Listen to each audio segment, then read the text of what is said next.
4 صوبے کیوں چھوڑے یہ میں نے آپ کو آخر میں بتانا ہے، ویڈیو میں آپ نے میرے ساتھ رہنا ہے، ٹھیک ہے جی. 4 صوبے چھوڑے بغیر ایک دم کیسے، ایسے کیا ہو گیا کل کہ کابل کے محل کے اندر داخل ہو گئے، وہ میں نے آپ کو بتانا ہے. اچھا صدارتی محل کے اندر چلے گئے ہیں، پہلی میٹنگ بھی ہو گئی ہے ادھر، اور پہلی میٹنگ جو نے کال کی ہے وہ طالبان ملٹری کمیشن کے وائس چیئرمین ہیں جی، نائب سربراہ ہیں جی، ان کے زیر اہتمام یہ میٹنگ ہوئی ہے.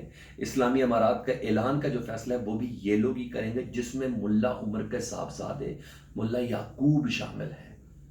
ملا یعقوب اس وقت کابل میں نہیں ہے. ملا یعقوب کی موجودگی بہت زیادہ ضروری ہے ملا عمر کے صاحبزادے کی اس امارات، اسلامی امارات کے اعلان کے حوالے سے.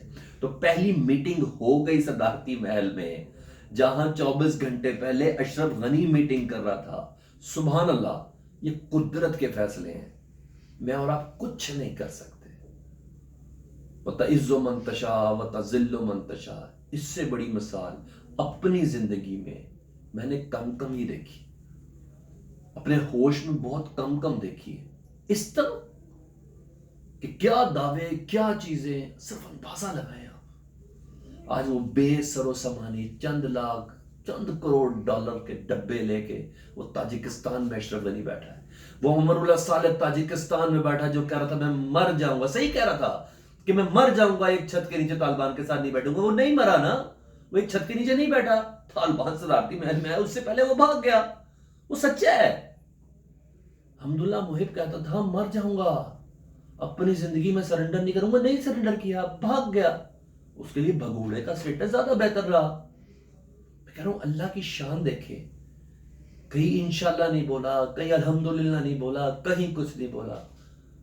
کس طاقت کے بھروسے پہ تھے؟ امریکی اسلحے کی طاقت کے بھروسے پہ تھے. اب کیا کریں گے؟ اچھا جی، مزید آپ سن لیں جی. طالبان فوری اور مکمل انتقال اقتدار چاہتے ہیں. طالبان رہنما نے یہ میڈیا سے گفتگو کی، رات کو ہمارے چینل سے گفتگو کی. ان کا یہ کہنا تھا سہیل شاہین کا کہ ہم فوری اور مکمل انتقال اقتدار چاہتے ہیں.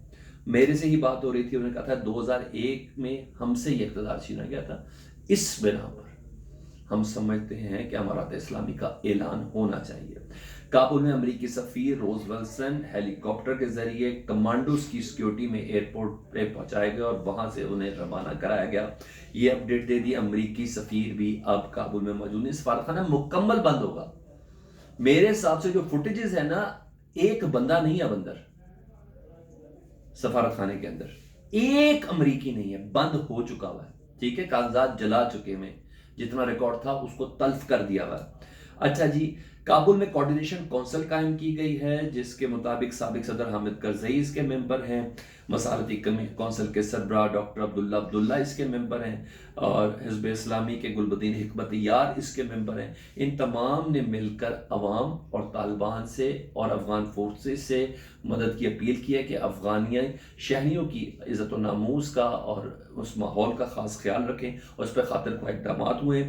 کئی بیشتر چیک پوسٹ ہے جہاں طالبان، اس وقت صبح کی میں آپ کو رپورٹ دے رہا ہوں چند گھنٹوں تک پہلے کی، کہ جہاں طالبان اور افغان فورسز خود سیکیورٹی سنبھال کے بیٹھے ہیں. آج ایسا منظر بھی تھا کہ لوٹ مار کا جو بازار گرم کیا گیا تھا، جو عام طور پر دنیا کے ہر ملک میں ایسے موقع پر ہوتا ہے. کوئی مجھے نہ کہے کہ امریکہ میں نہیں ہوتا، ہم نے دیکھ لیا. کوئی مجھے نہ کہے فرانس میں نہیں ہوتا، ہم نے پیری ٹیکسی والی ایجوکیشن میں اس کے اندر بھی دیکھ لیا. کوئی ہمیں نہ کہے کہ عراق میں نہیں ہوتا، یہ کوئی نام ہے کہ اسرائیل میں نہیں ہوتا، دنیا میں ہر جگہ. تو یہاں بھی یہ ہوا، اور اس وقت طالبان نے اور افغان فورسز نے مل کر سیکورٹی سنبھالی اور کابل کو لٹنے سے بچایا. کابل کو لٹنے سے بچایا. یہ ایک بہت عمدہ جیسچر تھا. یہ میڈیا پہ یوں نہیں آئے گا. میں آپ کے ساتھ شیئر اس لیے کر رہا ہوں کہ آپ کو تسلی و تشفی رہے. بینگ اے مسلمان آپ اندر اذیت اور پریشانی کا شکار ہو گئے، اس لیے میں نے کہا کہ میں آپ کے ساتھ یہ شیئر کر لوں. اچھا جی، لوٹ مار کو روکا یہ بتا دوں، اور ساتھ ساتھ ملا عبدالغنی برادر سے متعلق امکان ظاہر کیا جا رہا ہے کہ وہ نئے صدر بننے جا رہے ہیں افغانستان کے. ٹھیک ہے جی، اور یہ تو چیزیں میں نے آپ کو ساری سپوتنک، دا انڈیپینڈنٹ اور پجوو وغیرہ کے ریفرنس کے ساتھ کی. اور آخر میں بتاتا ہوں جی، طالبان نے 4 صوبے کیوں چھوڑے؟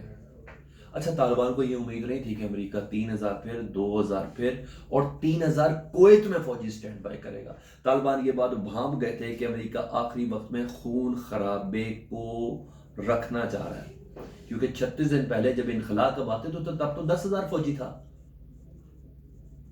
تب تو 10,000 فوجی تھا، اب 8,000 دوبارہ کیوں بلا رہا تھا؟ صرف اپنے سٹاف کے ممبرز کو بچانے کے لیے؟ نہیں، ان کو یہ پلاننگ تھی کہ کابل کے اندر قتل و غارت کرے گا امریکہ، کابل کے اندر ظلم کرے گا امریکہ، عام پبلک کو نشانہ بنائے گا، نام لگانے کی کوشش کرے گا طالبان کے اوپر۔ آپ بھول گئے بلیک واٹرز؟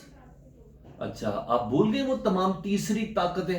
آپ مجھے یہ بتائیں، اتنے دنوں سے داعش کوئی ذمہ داری نہیں قبول کر رہا، اتنے دنوں سے داعش نے کوئی دھماکہ نہیں کیا، کسی جگہ کو نشانہ نہیں بنایا۔ اب خود سمجھے تو صحیح اس بات کو، وہ تیسری طاقت کون ہے؟ کم از کم طالبان نہیں ہے، ٹھیک ہے؟ یہ وہ تھی، وہ پلان بھاپا ہے طالبان نے کہ یہ تو قتل و غارت کرے گا، 400 میں چھوڑو بعد میں دیکھیں گے، بعد میں کیا دیکھیں گے، پاور اتنی ہو گئی، انہوں نے کہا سیدھا کابل، تاکہ ان کی اس پلاننگ کی ایگزیکیوشن سے پہلے وہ کابل کے اندر داخل ہو جائے، اور یہی انہوں نے کیا، اور اس بار بھی طالبان کی پلاننگ بالکل صحیح رہی ہے۔ تبھی تو امریکی میڈیا کے جو بڑے بڑے ادارے ہیں، CNN CNBC، وہ کہہ رہے ہیں this is the failure of American intelligence. Video اچھی لگی ہو تو پلیز کو شیئر ضرور کیجیے گا، چینل دل کرے تو سبسکرائب کرنے، سبسکرائب کا طریقہ یہ بٹن دبانا ہے، اس کو بٹن دبا دیں تاکہ ہمیں تسلی ہو کہ آپ ہمیں دیکھ بھی رہے ہیں۔ کامنٹس میں ضرور آگاہ کیجیے گا۔ اللہم صلی علی محمد و آل محمد۔